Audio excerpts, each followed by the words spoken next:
नमस्कार दोस्तों, मैं आप सभी का स्वागत करता हूं हिंदू अकेडमी के इस यूट्यूब चैनल में। लास्ट वीडियो लेक्चर में हमने basically drugs acting on the रास मैकेनिज्म किया था, जिनका यूज हमें हाइपरटेंशन में भी हो रहा था। आज हाइपरटेंशन को ऑलमोस्ट क्लियर करेंगे with the drugs that are mainly vasodilators and calcium channel blockers. तो चलिए वीडियो को स्टार्ट करते हैं। मैं बार बार कह रहा हूँ, हर वीडियो में कहता हूँ कि प्लीज वीडियो को लूप में देख के आइएगा, क्योंकि लूप में देख के जब आते हो ना चीजें, तो आसानी से चीजें समझ आती है। तो चलो स्टार्ट करते हैं विद आर फर्स्ट ड्रग या फिर फर्स्ट क्लास जो रहेगी आज के लिए, वो रहेगी आपके पास वेजोडाइलेटर्स। क्या रहेगी आज हम पढ़ेंगे? सबसे पहले वेजोडाइलेटर्स। वेजोडाइलेटर्स का कौन कौन सी ड्रग्स है? तो वेजोडाइलेटर्स में हमारे पास हम तीन इंपॉर्टेंट ड्रग्स के बारे में बात करेंगे। तो सबसे पहली आपके पास इंपॉर्टेंट ड्रग आ जाती है हाइड्रालाजीन। कौन सी ड्रग आ जाती है आपके पास? हाइड्रालाजीन। अब हाइड्रालाजीन के क्या पॉइंट्स है उसको देख लेते हैं। हाइड्रालाजीन एक पोटेंट वेजोडाइलेटर है। क्या है? एक तरीके से पोटेंट वेजोडाइलेटर। ठीक है, it has a very potent activity. साथ के साथ किस तरीके से एक्शन होगा, अब मैकेनिज्म ऑफ एक्शन को समझ लेते हैं। किसका? हाइड्रालाजीन का। अब बेसिकली हाइड्रालाजीन क्या करेगी? हाइड्रालाजीन will generate the nitrous oxide, जिसे हम बोलते हैं नाइट्रस ऑक्साइड, NO। ये जो नाइट्रस ऑक्साइड है, ये इंटरफेयर करेगी, it will interfere with your calcium channels, it will interfere with your calcium channels. ठीक है, कैल्शियम चैनल क्यों? अब यहाँ पे हम बात कर रहे हैं किसकी? अब यहाँ पे हम बात कर रहे हैं आपके पास ब्लड वेसल्स की। ठीक है, ब्लड वेसल्स की। अगर हम ब्लड वेसल्स को देखें तो ब्लड वेसल्स मस्कुलर ऑर्गन्स ही होती है आपके पास। अगर हम हार्ट बात करें तो हार्ट भी एक मस्कुलर ऑर्गन है। तो मसल्स की कॉन्ट्रैक्शन और रिलैक्सेशन का कार्यभार कौन सी आयन संभालती है? वो संभालती है कैल्शियम आयन। कौन सी आयन संभालती है? कैल्शियम आयन संभालती है। अगर हम यहाँ पे हम सिंपल चीज देखें तो ये आपके पास सेल है। ठीक है, अब मान लीजिए कोई भी एक सिस्टम आया, उसने क्या किया, ये रिसेप्टर था, उसने रिसेप्टर को एक्टिवेट किया, रिसेप्टर ने एक्टिवेट करके अंदर कोई मैसेज भेजा। अब वो मैसेज क्या था, हम उसको समझते हैं। मैसेज सिंपल ये था कि हमारे पास एक ऑर्गेनली होती है जिसे हम बोलते हैं सार्कोप्लाज्मिक रेटिकुलम। इसे बोलते हैं sarcoplasmic reticulum. It is the reservoir of calcium ions in your cell. ठीक है, कैल्शियम आयन की जो रिजर्वॉयर रहेगा, और ये ज्यादातर मसल सेल्स में हमें देखने को मिलता है। जो मस्कुलर टिश्यूज होते हैं, मस्कुलर सेल्स होते हैं, वहां पे हमें देखने को मिलता है। तो कैल्शियम, जो भी कैल्शियम आयंस होती है, उनका बेसिकली रिजर्वॉयर होगा। अब जो भी यहाँ पे मैसेंजर आया होगा, इस सार्कोप्लाज्मिक रेटिकुलम के ऊपर रिसेप्टर्स होते हैं, जिन्हें हम राइनोडिन रिसेप्टर्स बोलते हैं। क्या बोलते हैं इन्हें? हम राइनोडाइन या राइनोडिन रिसेप्टर्स। ये राइनोडिन रिसेप्टर्स एक्टिवेट होकर कैल्शियम चैनल्स को ओपन करते हैं। जैसे ही कैल्शियम चैनल ओपन हो जाते हैं, ये सेलुलर सरफेस पे आ जाते हैं फ्रॉम दी सार्कोप्लाज्मिक रेटिकुलम। अब हमारे पास दो इंपॉर्टेंट कंपोनेंट्स होते हैं यहाँ पे। एक होता है आपके पास एक्टिन, और दूसरा कंपोनेंट होता है हमारे पास मायोसिन। एक्टिन और मायोसिन वो अमीनो एसिड्स है जो कि रिस्पॉन्सिबल है मसल कॉन्ट्रैक्शन और मसल डायलेशन के लिए। तो ये जो मैंने इस साइड किया है, इस साइड किया है, this is myosin, this is myosin, and this one is actin. अब ये बेसिकली क्या होता है, जैसे ही कैल्शियम आयन इनके ऊपर एक्ट करती है, एक्टिन और मायोसिन पे कैल्शियम आयन एक्ट करेगी, ये एक्टिन और मायोसिन एक दूसरे पे ओवरलैप हो जाते हैं। ठीक है, ये कुछ इस तरीके से यहाँ पे एक दूसरे के ऊपर ओवरलैप हो जाएगी, ये इस तरीके से। ये ओवरलैपिंग की वजह से आपके पास मसल कॉन्ट्रैक्शन होगी। क्या होगी? Muscle contraction. और जब ये कैल्शियम आयन, जब ये यहाँ पे आना कंटेंट फिर से नॉर्मलाइज हो जाएगा, तो क्या होगा, वापस से ये कैल्शियम आयन की एक्टिविटी स्लो डाउन हो जाएगी, जिसके कारण ये वापस से इस कंडीशन में या फिर इस पोजीशन पे आ जाएगी। ठीक है, नॉर्मल पोजीशन पे, जिसे हम रिलैक्सिंग पोजीशन बोलते हैं। तो कैल्शियम बहुत ही एक इंपॉर्टेंट कंपोनेंट है आपकी मस्कुलर एक्टिविटी में। तो यहाँ पे हम मस्कुलर एक्टिविटी को ही ब्लॉक कर रहे हैं, तो नाइट्रस ऑक्साइड ने कैल्शियम एक्टिविटी को ब्लॉक किया, कैल्शियम के रिलीज को ब्लॉक किया। अब कैल्शियम के रिलीज को कैसे ब्लॉक किया? By increasing the potassium content. ठीक है, पोटेशियम चैनल को अगर ओपन करेंगे तो पोटेशियम नहीं कर सकता। ये जो काम मैंने आपको यहाँ पे मसल की एक्टिविटी बताई, ये काम पोटेशियम नहीं कर सकता, ये काम सिर्फ और सिर्फ कैल्शियम करेगा। तो इसलिए अब पोटेशियम चैनल बढ़ जाएगा, तो कैल्शियम का कंटेंट बढ़ जाएगा, कैल्शियम का कंटेंट कम हो जाएगा। कैल्शियम का कंटेंट कम हो जाएगा तो वहां पे क्या प्रोड्यूस हो जाएगी? वेजोडाइलेशन की कंडीशन। और हाइड्रालाजिन सिर्फ और सिर्फ आर्टरीज की वेजोडाइलेशन करता है, ओनली फॉर आर्टरीज। वेन्स की वेजोडाइलेशन नहीं कर सकता है यहाँ पे, तो इसलिए हम इसका यूज कई केसेस में कर सकते हैं। हाइड्रालाजिन की अगर हम बात करें तो लॉन्ग टर्म हाइपरटेंशन में बहुत ही कम यूज होता है। अगर शॉर्ट टर्म हाइपरटेंशन तो हम उस केस में हाइड्रालाजिन का यूज कर सकते हैं। फर्दर पॉइंट्स की अगर हम बात करें तो हाइड्रालाजिन जो है, एक बहुत ही इंपॉर्टेंट पॉइंट है यहाँ पे कि जो हाइड्रालाजिन प्रेगनेंसी के दौरान यूज किया जा सकता है। अभी तक हमने जितनी भी ड्रग्स पढ़ी थी, ड्रग्स एक्टिंग ऑन द रास मैकेनिज्म, एंजियोटेंसिन रिसेप्टर्स ब्लॉकर्स, वो सारी टेराटोजेनिक नेचर की होती थी, जैसे कैप्टोप्रिलिन, एलाप्रिलिसिन, ओप्रेलोसार्टिन, टेलमिसार्टिन, ये सारी आपको किस नेचर की मिलती थी? ये सारी ड्रग्स, सारी के सारी ड्रग्स आपको टेराटोजेनिसिटी शो करती थी। बट आपके पास वेसोडाइलेटरी में अगर हम बात करें हाइड्रोलाजिन की, तो ये प्रेगनेंसी में भी यूज करी जा सकती है, because it is not teratogenic in nature. और टेराटोजेनिक नहीं है तो मीन्स यहाँ पे प्लेसेंटा बैरियर को नहीं क्रॉस कर पाएगी ये, ठीक है। तो पहली ड्रग यहाँ पे क्लियर हो गई है। दूसरी ड्रग के बारे में बात करते हैं यहाँ पे। दूसरी ड्रग है आपके पास मिनॉक्सिडिल। मिनॉक्सिडिल एक बहुत ही इंपॉर्टेंट और बहुत ही इंटरेस्टिंग ड्रग है, तो प्लीज इस ड्रग को ध्यान से सुनना। मिनॉक्सिडिल, मिनॉक्सिडिल एक पावरफुल है, ठीक है, दिस इज पावरफुल। ये एक पावरफुल वेजोडाइलेटर है, मीन्स इसकी एक्टिविटी काफी पावरफुल है, इसकी डायनेमिक एक्टिविटी भी आपको बहुत ही ज्यादा देखने को मिलती है। मिनॉक्सिडिल अब यहाँ पे नाइट्रस ऑक्साइड का रिलीज नहीं कर पाती। मिनॉक्सिडिल डायरेक्टली पोटेशियम चैनल को ओपन करेगी। क्या करेगी? डायरेक्टली पोटेशियम चैनल को ओपन करेगी। बट कैसे पोटेशियम चैनल? जो कि एटीपी सेंसिटिव होते हैं। क्या होते हैं? ATP sensitive potassium channel, means ऐसे पोटेशियम चैनल जो एटीपी के प्रभाव में बहुत ही अच्छे से एक्टिविटी दे सकते हैं। अब यहाँ पे पोटेशियम चैनल ओपन हुआ, कैल्शियम का कंटेंट कम हुआ, तो वहां पे मसल रिलैक्सेशन प्रोड्यूस हो जाएगी। अब एक इंपॉर्टेंट चीज ध्यान से सुनना, एलोपेशिया।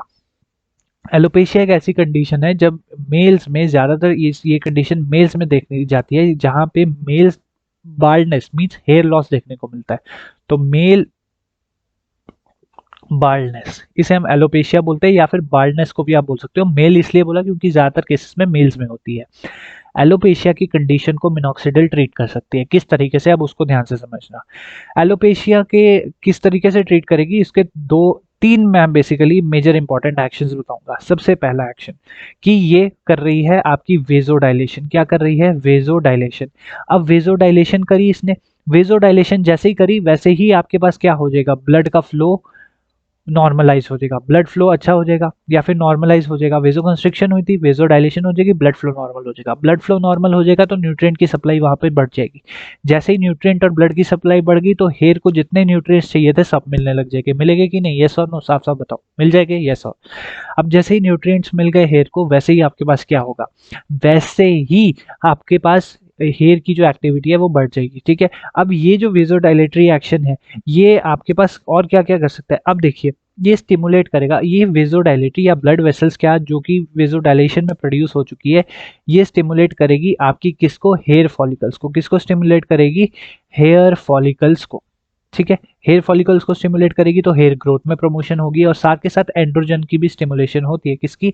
ग्रोथ हार्मोन्स की या फिर एंड्रोजन्स की, जिसके कारण आपके पास हेयर लॉस ट्रीट होता है। तो मिनॉक्सिडिल, अगर आपसे पूछा जाए which of the following vasodilators is used in the treatment of alopecia और हिरोटिजियम, ठीक है। हिरोटिजियम का मतलब होता है कि जो मैं यहाँ पे लिख देता हूँ, हिर्सुटिज्म, हिर्सुटिज्म या हिरोटिज्म, ऐसी कंडीशन जहां पे आप हेयर ग्रोथ को प्रमोट कर रहे हो, ठीक है। Hair growth promotion, hair growth promotion. तो ऐसी कंडीशन जहां पे आप हेयर ग्रोथ को प्रमोट कर रहे हो, वहां पे हम किसको यूज करते हैं? मिनॉक्सिडिल को। किसको यूज करेंगे हम वहां पे? मिनॉक्सिडिल को। तो अगर आपसे कोई पूछे मिनॉक्सिडिल क्या है, मिनॉक्सिडिल एक ऐसा वेजोडाइलेटर है, पावरफुल वेजोडाइलेटर है, जो potassium channel, ATP sensitive potassium channels को ओपन कर रहा है, जिसके कारण हेयर फॉलिकल्स की स्टिमुलेशन होकर और साथ के साथ एंड्रोजन की भी स्टिमुलेशन होकर आपके पास हिरोटिज्म की कंडीशन प्रोड्यूस होती है, या फिर एलोपेशिया की कंडीशन ट्रीट होती है। तो minoxidil is a type of, minoxidil is a type of vasodilator which is used in the treatment of baldness, means baldness को ट्रीट करने के लिए किसका काम रहेगा यहाँ पे? आपका मिनॉक्सिडिल का। तो ठीक है, चलो ये भी चीज क्लियर हो गई। अब एक लास्ट जो हमारे पास एक इंपॉर्टेंट ड्रग आ जाती है, उसको भी क्लियर आउट कर लेते हैं, ठीक है। लास्ट हमारे पास एक इंपॉर्टेंट ड्रग है जिसका नाम है आपके पास सोडियम नाइट्रोप्यूरिसाइड। क्या नाम है इसका? थर्ड ड्रग मैं यहाँ पे लिख लेता हूँ, यस, थर्ड ड्रग है आपके पास सोडियम नाइट्रोप्रूसाइड। प्रूसाइड क्या है ये ड्रग? देखिए, अभी तक हमने ये जो वेजोडाइलेटर्स पढ़े जिसमें थे कि हाइड्रोलाजिन और मिनॉक्सिडिल थे, ये दोनों आपको क्या कर रहे थे? आर्टरीज की डायलेशन कर रहे थे। क्या कर रहे थे? बेसिकली ये आर्टरीज की डायलेशन कर रहे थे। बट सोडियम नाइट्रोप्यूरिसाइड एक लौती ऐसी ड्रग है जो कि क्या कर सकते हैं? It can dilate both arteries plus veins, arteries plus veins दोनों की डायलेशन कर सकती है आपकी सोडियम नाइट्रोप्यूरेसाइड। तो इस चीज को तो ध्यान रख लेना। अब यहाँ पे क्या करेगी बेसिकली, अब ये सोडियम नाइट्रोप्यूरेसाइड जो एंडोथेलियल सेल्स होते हैं, जो आपके पास ब्लड वेसल में एंडोथेलियल सेल्स होते हैं और जो आरबीसीज होते हैं, अब बेसिकली क्या करेगा इनसे जनरेशन, अगर मैं मैकेनिज्म ऑफ एक्शन के बारे में बात करूं तो जनरेशन करवाएगा किसकी, generation of nitrous oxide, it will generate the nitrous oxide। nitrous oxide generate हुआ तो क्या होगा, अब एंडोथेलियल सेल्स पे है तो साइक्लिक जीएमपी इंक्रीज हो जाएगा, यस और नो, साइक्लिक जीएमपी इंक्रीज हुआ तो क्या करेगा, जो ये आपकी स्मूथ मसल्स होगी, क्या होगी आपके पास स्मूथ मसल्स, उसकी क्या करेगा रिलैक्सेशन, क्योंकि साइक्लिक जीएमपी भी रिस्पॉन्सिबल है आपके पास किसकी, स्मूथ मसल रिलैक्सेशन के लिए। तो यहाँ पे आपके पास क्या काम हो जाएगा, स्मूथ मसल रिलैक्सेशन का, ठीक है। अब नाइट्रोप्यूरोसाइड की अगर हम बात करें तो अगर हम इसमें थोड़े से इसके यहाँ पे एडवर्स इफेक्ट्स आपको देखने को मिल जाते हैं, ठीक है। एडवर्स इफेक्ट क्या देखने को मिल जाते हैं कि अगर हम इसकी लेटर अब देखें, जब ये इसकी लिवर में मेटाबॉलिज्म होती है तो लिवर में बेसिकली स्लोली स्लोली थायोसाइनेट में कन्वर्ट हो जाता है। क्या कन्वर्ट हो जाता है, थायोसाइनेट में। और थायोसाइनेट में इसमें क्या प्रोड्यूस हो सकती है, टॉक्सिसिटी। इसकी जो आपके पास अगर हम बोले मेटाबॉलिज्म हुई, ठीक है, मेटाबॉलिज्म जब हुई तो ये थायोसाइनेट में इसकी कन्वर्जन हो जाती है, क्या हो जाती है, थायोसाइनेट में इसकी कन्वर्जन हो जाती है। ये जो थायोसाइनेट होगा आपका, ये आपका ट्रिपल बी को क्रॉस कर पाएगा, ठीक है, और ये क्या प्रोड्यूस करेगा, सीएनएस ट्रिपल बी को क्रॉस करेगा तो सीएनएस पे एक्शन देगा, सीएनएस पे एक्शन देगा तो आपके पास यहाँ पे टॉक्सिसिटी प्रोड्यूस होगी, क्या प्रोड्यूस होगी, टॉक्सिसिटी, ठीक है, क्या प्रोड्यूस होगी, टॉक्सिसिटी, जैसे साइकोसिस हो गया, सीएनएस इफेक्ट हो गया, ये सारी चीजें प्रोड्यूस हो सकती है। लेकिन किस तरीके से प्रोड्यूस हुई, क्योंकि यहाँ पे साइनाइड का रिलीज हो गया, किसका रिलीज हो गया, साइनाइड का रिलीज। तो अगर आपसे पूछे सोडियम नाइट्रोप्यूरोसाइड का मेजर एडवर्स रिएक्शन क्या रहेगा, मेजर एडवर्स रिएक्शन ये रहेगा कि इसके मेटाबॉलिज्म में थायोसाइनाइड बनते टाइम साइनाइड की रिलीज होती है, जिसके कारण सीएनएस टॉक्सिसिटी देखने को मिलती है, साथ के साथ ट्रिपल बी को क्रॉस कर पाती है, जैसे लैक्टिक एसिडोसिस, ऐसी कंडीशंस आपको देखने को मिलती है। अगर हम या अब बात करें तो बेसिकली ये जो ड्रग है आप, इसका जो मेजर एडवांटेज रहता है वो रहता है कि आर्टरीज और वेन्स दोनों की डायलेशन कर पाती है, क्या करती है, आर्टरीज और वेन्स दोनों की डायलेशन कर पाती है। तो यहाँ पे हमने वेजोडाइलेटर्स को क्लियर आउट कर लिया है। अब जो लास्ट ड्रग हमारे पास रहती है वो रहती है आपके पास प्यारी प्यारी calcium channel blockers. Calcium channel blocker कैसे, अब इस चीज को थोड़ा सा समझ लो। अभी हमने कैल्शियम चैनल्स की एक्टिविटी पढ़ी, ठीक है, पढ़ी ना, चैनल्स की एक्टिविटी पढ़ी हमने। तो कैल्शियम चैनल ब्लॉकर्स, तो कैल्शियम चैनल ब्लॉकर्स का क्या एक्शन रहेगा, कैल्शियम चैनल ब्लॉकर्स, अब जो हमारे पास हमारी बॉडी में, हार्ट में दो टाइप के कैल्शियम, हार्ट में नहीं सॉरी, बॉडी में दो टाइप के कैल्शियम चैनल्स होते हैं, एक होते हैं टी टाइप, ठीक है, कौन से होते हैं, एक होते हैं टी टाइप और दूसरे होते हैं एल टाइप। अगर मैं यहाँ पे हार्ट की बात करूँ तो हार्ट में किस तरीके का कैल्शियम चैनल होता है, हार्ट में एल टाइप होता है। किस तरीके का होता है, हार्ट में एल टाइप कैल्शियम चैनल होता है। अब ये L type calcium channel responsible होता है हार्ट में बेसिकली कार्डियक मूवमेंट्स के लिए, क्योंकि कैल्शियम आयन है और कैल्शियम आयन का मेजर एक्टिविटी कहाँ रहेगी, कैल्शियम आयन की मेजर एक्टिविटी रहेगी यहाँ पे मसल्स के ऊपर, ठीक है, मसल्स के ऊपर, ठीक है, किसकी, कैल्शियम की। तो कैल्शियम की मेजर एक्टिविटी मसल्स के ऊपर है, तो वो वहां पे क्या करेगा, वेजोडाइलेशन भी कर, सॉरी मस्कुलर स्मूथ मसल या फिर मसल्स की कॉन्ट्रैक्शन भी कर सकता है, मसल्स की डायलेशन भी कर सकता है। तो अगर हमने कैल्शियम चैनल को ब्लॉक कर दिया तो कैल्शियम की एक्टिविटी लो हो जाएगी, कैल्शियम की एक्टिविटी लो हो गई तो क्या हो गई, आपकी वेजोडाइलेशन प्रोड्यूस होगी, हाइपरटेंशन की कंडीशन ट्रीट हो जाएगी। तो कुछ कुछ इंपॉर्टेंट ड्रग्स है उसको समझ लेंगे, और कैल्शियम चैनल ब्लॉकर्स भी बहुत ही एडवांटेजियस होती है ओवर दी रास ड्रग्स, ठीक है। ड्रग्स यहाँ पे मैं लिख देता हूँ। तो ड्रग्स है आपके पास वरापामिल, बहुत ही बार आपने सुना होगा वरापामिल के बारे में, nifedipine, nifedipine, amlodipine, nifedipine, amlodipine and डिल्टियाजैम। तो ये कुछ ड्रग्स है, डिल्टियाजैम। तो ये कुछ ड्रग्स है जिनका यूज कहाँ पे हो रहा है, as a calcium channel blocker. कैसे यूज हो रहा है इनका, as a calcium channel blocker. अब एडवांटेजेस और एडीआर, एडीआर बहुत कम है, एडवांटेजेस ज्यादा है, तो उसको सुन लो। पहले एडवांटेजेस की बात करें, एडवांटेजेस के बारे में बात करें तो यहाँ पे ये ड्रग्स प्रेगनेंसी के केस में यूज किया जा सकती है। Pregnancy use means triple B को क्रॉस नहीं कर रही है तो इन ड्रग्स हम प्रेगनेंसी में यूज कर सकते हैं। दूसरी बात की सीएनएस टॉक्सिसिटी नहीं देगी, सीएनएस पे एक्शन नहीं देगी, तो सीएनएस पे कोई भी एक्शन नहीं है तो वहां भी यूज कर सकते हैं। और फर्दर क्या कर सकते हैं, अगर अगर कोई ऐसा पेशेंट आया है जो अस्थमा की कंडीशन में है, कैसी कंडीशन में है, अस्थमा की कंडीशन में, तो हम उस इंडिविजुअल को भी कैल्शियम चैनल ब्लॉकर्स दे सकते हैं। Means also used in asthmatic patients, used in asthmatic patients, ठीक है। या फिर अगर कोई इंडिविजुअल अंजाइना से ट्रीटेड है, अंजाइना से पीड़ित है, उस इंडिविजुअल को भी या उस पेशेंट को भी हम कैल्शियम चैनल ब्लॉकर से हाइपरटेंशन को ट्रीट कर सकते हैं। अगर यहाँ पे बात करें तो फीटल एब्नॉर्मेलिटीज कम देखने को मिलती है, क्योंकि प्रेगनेंसी में ये ड्रग का यूज नहीं होता है। अब अगर मैं एडीआर के बारे में बात करूं, यहाँ पे एडीआर आपको बहुत ही कम देखने को मिलते हैं कैल्शियम चैनल ब्लॉकर्स में, ठीक है। कैसे, अब उस चीज को देखते हैं।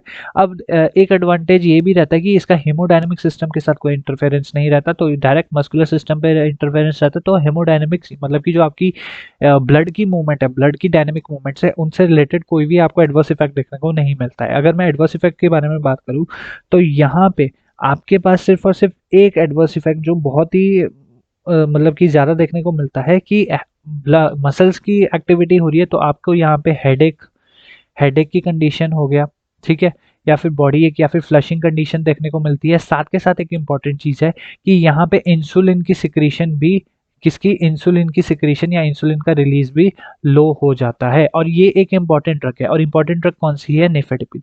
निफेडिपिन एक ऐसी ड्रग है जो कि इंसुलिन के रिलीज को स्लो डाउन कर सकती है।